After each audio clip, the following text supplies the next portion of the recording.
ओम शांति। आज 5 जून 2020 है और हम सभी ने बाबा के साकार रूप से चले हुए मधुर महावाक्य अवश्य सुने होंगे। आज की मुरली से कुछ ज्ञान बिंदुओं का हम और अधिक स्पष्टीकरण लेंगे आदरणीय आशा दीदी से। ओम शांति दीदी। ओम शांति।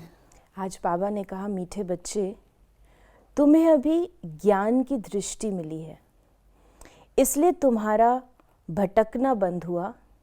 तुम शांति धाम, सुख धाम को याद करते हो। कितने सुंदर चुने हुए शब्द हैं कि तुम्हें ज्ञान की दृष्टि मिली है।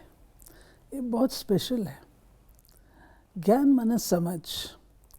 तो एक होता है इन आँखों से जो कुछ दिख रहा है उसको देखना, वर्णन करना, जो सामान्य लोग करते ही हैं। और दूसरा है ज्ञान की दृष्टि, अर्थात आपको बाबा ने दिव्य नेत्र दिया कि इन सबको देखते हुए भी तुम्हें क्या एटीट्यूड रखना है, समझदारी है। तो हर बात को जब हम समझदारी से देखते हैं, आँखों से दिख रही है बहुत अच्छी चहचहाती दुनिया है, लेकिन ज्ञान की दृष्टि से हम देखते हैं कि ये सदाकालीन नहीं है, विनाशी है, जाएगी। ऐसे ही हम देखते हैं हमारे साथ पाठधारी हैं, हम समझते शायद हम सदा काल के लिए ही इकट्ठे हैं, लेकिन ज्ञान की दृष्टि हमें बताती है नहीं, आप लोग केवल पार्ट प्ले कर रहे हो, उसके बाद तो फिर आपको अलग अलग जाना ही है। तो मोह, ममता, उससे हम छूट जाते हैं और सच्चा ईश्वरीय स्नेह होता है। इसी रीति से अन्य बातें हैं। तो ज्ञान की दृष्टि मिलने से जो बात जो है जैसी है वो हमें समझ में आती है, और अगर वो नहीं होती है तो हम जो सामने दिख रहा है उसको ही सही मानते हैं, लेकिन जो वास्तविकता है उसको भूल जाते हैं। तो बाबा ने हम बच्चों का तुमको ज्ञान की दृष्टि मिली है, ज्ञान की और दृष्टि। इस दृष्टि को हमको बहुत अच्छा साफ रखना चाहिए। जैसे दृष्टि होती है, रोशनी होती है, आँखों की एक्सरसाइज करने से उसकी रोशनी अच्छी रहती है। तो बाबा कहते हैं ऐसे ज्ञान की दृष्टि, अर्थात तुमको ज्ञान को भी ऐसा पॉलिश करके यूज़ में लाना चाहिए जिससे तुम्हारा देखने का नज़रिया वो बहुत सुंदर और उत्तम क्वालिटी का हो। आज का प्रश्न है कि देवताओं में कौन सी ताकत है और वो ताकत किस विशेषता के कारण है। देवताओं में सारे विश्व पर राज्य करने की ताकत है। वो ताकत विशेष एक मत की विशेषता के कारण है। वहाँ एक मत होने के कारण वजीर आदि रखने की दरकार नहीं। देवताओं ने संगम पर बाप से ऐसी श्रीमत ली हुई है जो 21 जन्म राज्य करते हैं। वहाँ एक राजा की एक दैवी फैमिली होती है, दूसरी मत होती नहीं। बाबा हम बच्चों को जो नई दैवी दुनिया की स्थापना करके देते हैं उसमें एक निशानी है, एक मत। अब एक मत वहाँ पर हो, नेचुरल उसका संस्कार पूर्व जन्म में डला होगा ना। वहाँ तो नहीं है, वहाँ तो कोई गाइड नहीं है, वहाँ तो शिव बाबा नहीं है, लेकिन वो हमारे संस्कार हैं। और हर देवता के वो संस्कार है एक मत में रहना। तो बाबा ने वो संस्कार हमको दिए संगम युग पर। संगम युग पर बाबा ने बताया, बच्चे श्रीमत से ही तुम दैवी राजधानी स्थापन कर सकते हो। श्रीमत से ही तुम 5 विकारों पर विजय प्राप्त कर सकते हो। आज की दुनिया इन विकारों के हाथ में है। आज की सारी दुनिया जो चल रही है वो इन 5 विकारों के हाथों से चल रही है, और इससे निकालने के लिए बाबा श्रीमत देता है, जिससे हम पावन बनते हैं। एक मत, एक भाषा, एक धर्म, सब कुछ एक हो जाता है। तो वो बाबा कहते हैं कि तुमको एक मत मिलती है जिससे तुम दैवी राजधानी की जो बागडोर है उसको अच्छी तरह संभाल पाते हो। बाबा ने कहा कि भक्ति मार्ग के यज्ञ, दान, पुण्य आदि से कोई राह नहीं मिलती शांति धाम, सुख धाम जाने की। ये हैं क्रियाएं, कर्मकांड जो लक्ष्य से किए जाते हैं और अल्पकालिक प्राप्ति के लिए किए जाते हैं। मानो किसी वृष्टि चाहिए, बरसात चाहिए, तो हम करेंगे, अनाज चाहिए तो यज्ञ कर लेंगे, भक्ति पूजा कर लेंगे, तो फल तो मिलता है। ऐसा है फल नहीं मिलता, क्योंकि हर अच्छे कर्म का फल तो मिलता है। परंतु जो बाबा ने स्पेशल बात कही है वो ये कहा है कि वहाँ की राह तुम्हें नहीं मिल सकती है, परम धाम जाने की राह नहीं मिल सकती है। अल्पकालिक क्षण भंगुर फल की प्राप्ति हो जाएगी, लेकिन राह नहीं मिलेगी वापस घर लौटने की और वहाँ से नई सतयुगी दुनिया में आने की। वो राह वही बता सकता है जो इस जन्म पुनर्जन्म के चक्र से न्यारा है, और वो केवल शिव बाबा है।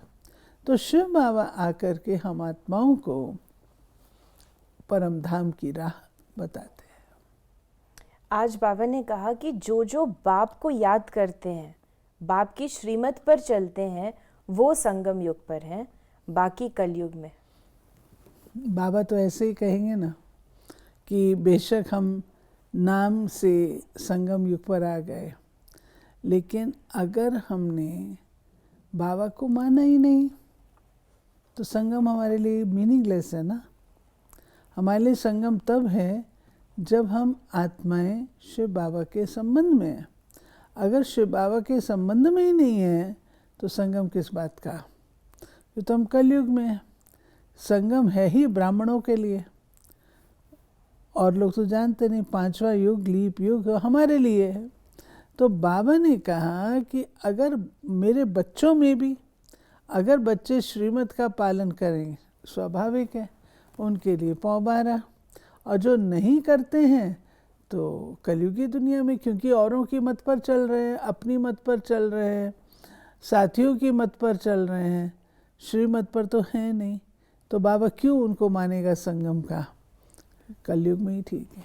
तो क्या ऐसा हम कह सकते हैं कि कभी आत्मा कलयुग में होती है और कभी संगम पर ऊपर नीचे होती रहती है? ऐसा ही माना जाए। जब आप संगम पर हैं तो आप श्रीमत का पालन कर रहे हैं। और मैं आपको एक बात और भी बता देती हूँ, जो बच्चे निष्ठा से शिव बाबा की श्रीमत का पालन करते हैं वो कभी कलयुग की तरफ जा ही नहीं सकते हैं। कलयुगी से संगम युगी बन सकते हैं, लेकिन जो निश्चय बुद्धि हैं, जो निष्ठा वाले हैं, जिनको अनुभव है, वे आत्माएं वापस वहाँ नहीं जाती हैं। समझ? यानी ये हमारी समझ, हमारी कॉन्शियसनेस की बात है कि हम बाबा की श्रीमत पर चल रहे हैं, बाबा की याद में है तो संगम पर है, और अगर श्रीमत पर नहीं चल रहे, बाबा की भी याद नहीं, तो फिजिकली है लेकिन वास्तव में प्रैक्टिकली तो नहीं है ना।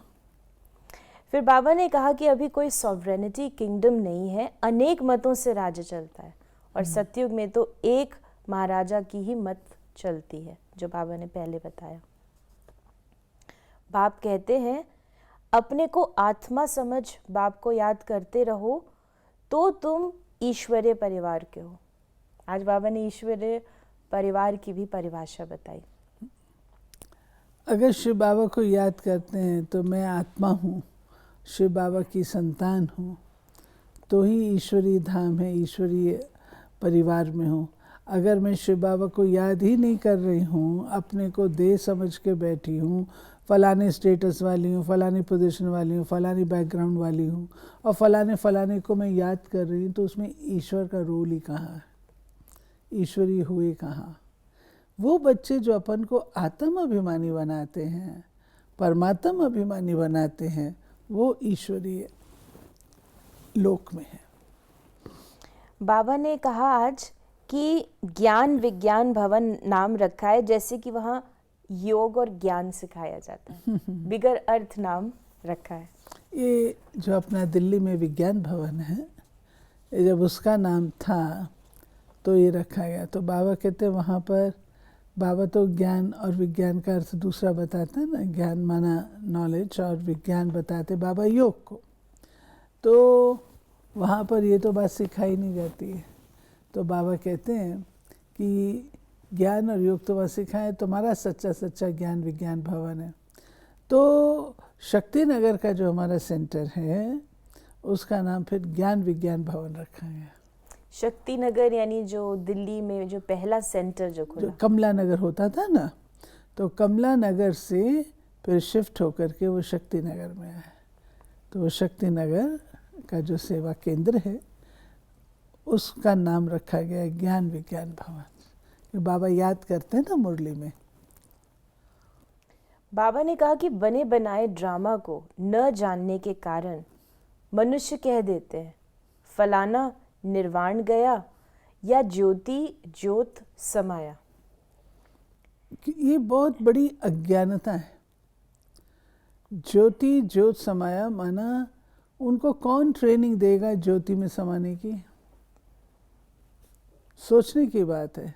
ये भ्रांतियाँ और धर्म ग्लानि है बहुत बड़ी कि परमात्मा के हम अंश है, उनसे हम निकले हैं और पुनः हम जाकर के उनमें लीन हो जाएंगे। ज्योति निकली और जाकर के फिर से ज्योति में समा गई, जबकि परमात्मा अनादि अविनाशी है, आत्माएं अनादि अविनाशी हैं। तो एक के निकलने की बात ही कहाँ से आती है? और फिर जाकर के अगर समा गई तो उस अनादि का रहा ही कहाँ, अंत भी हो गया, उसका फिनिश हो गई ना। जाके ज्योति उसमें समाई तो उसका अपना अस्तित्व खत्म हो गया। तो बाबा कहते हैं वास्तव में ये नहीं है बात। बात ये है कि तुम ज्योति बिंदु आत्माएं मुझ ज्योति बिंदु परमात्मा पिता को याद करती हो, याद में समाती हो, ना कि फिजिकली ये ज्योति जाकर के उसमें समा जाती है। वो समाने का सवाल ही नहीं उठता है, क्योंकि कितना भी कोई प्रयास करे, आप देखिए दो शब्दों का उपयोग हम करते हैं, देवता, महात्मा, धर्मात्मा, देवात्मा, परमात्मा। कब देवात्माएं, महात्माएं और धर्मात्माएं, सब प्लूरल में। कभी परमात्माएं हमने कहा? कभी नहीं कहा। वो एक। बाबा ने आज बनी बनाई बना बनाया ड्रामा, उस पर काफ़ी कहा कि बना बनाया ड्रामा कहा जाता है, एक की एक्ट दूसरे से नहीं मिलती, उसको विस्तार से बताया। और फिर बाबा ने कहा कि जो बनी बनाई है अब ड्रामा कहते हैं तो ज़रूर उनका टाइम भी चाहिए। इनको कहा जाता है बनी बनाई, यानी सब में आत्मा है, उस आत्मा में अविनाशी पाठ भरा हुआ है, इसको कहा जाता है बनी बनाई। और बाबा ने अपनी एक्ट ड्रामा में नूंधी हुई है, इसलिए इनको बना बनाया ड्रामा कहा जाता है। इसको बार बार एक्सप्लेन किया। हाँ, देखिए ड्रामा शूट हम कर रहे हैं अभी संगम पर, और संगम पर जैसा हम ड्रामा शूट कर रहे हैं वो वैसा ही तो निकल कर आएगा। तो आत्मा के अंदर इसका पार्ट नूंधा हुआ है, और जिस समय हम रंगमंच पर आते ठीक टाइम आता है जिस वक्त पर मुझे स्टेज पर आना मैं आती हूँ।